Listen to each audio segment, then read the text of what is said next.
grew up in Roanoke, Virginia and Salem. Graduated from high school in Salem. Graduated early. And I finished college in a little under 3 years. Engineering for women in the early 50s was almost like a dirty word. I had professors tell me that I was in the wrong course. I had one tell me I was taking up space that should have been given to a man. You've got to remember the times were so different then. The National Advisory Committee for Aeronautics was hiring, and they paid men and women the same for the same job. It sounded good to me, so off I went to Langley Field. That's where I got hooked on aviation. We were doing research on airflow over wings on fighter planes. And I thought this was really fascinating for somebody who had majored in mathematics and physics. Then the Korean War came along. I went to work for North American Aviation at Inglewood. They hired me as a thermodynamicist, which at the time I didn't know what the heck that was, but I found out. You've got the fluids in the airplane, you've got gasoline, you've got everything that moves.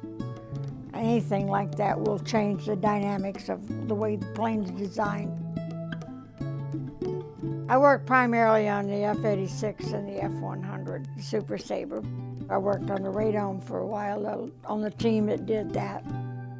So when that project wound up, I transferred over to the missile division. We were doing a guidance system for unmanned missiles. I gave up the engineering. I came back to Roanoke and was married and raised my family. Governor Holton knew my background. He appointed me to the old Virginia Advisory Commission on Aviation, which became part of the Virginia Aviation Board. It was new legislation, it made new laws, and put it in charge of the legal part of Virginia Aviation. And they allocate the money that goes to the airports.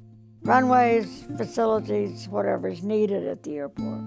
It's important to the economic livelihood of a community these days. Many years ago, there was a little town in Southside Virginia that by adding 1,000 feet to the runway, we got a factory in there because they wanted to be able to move their executives from 2 or 3 plants in the area in one day or using their own aircraft.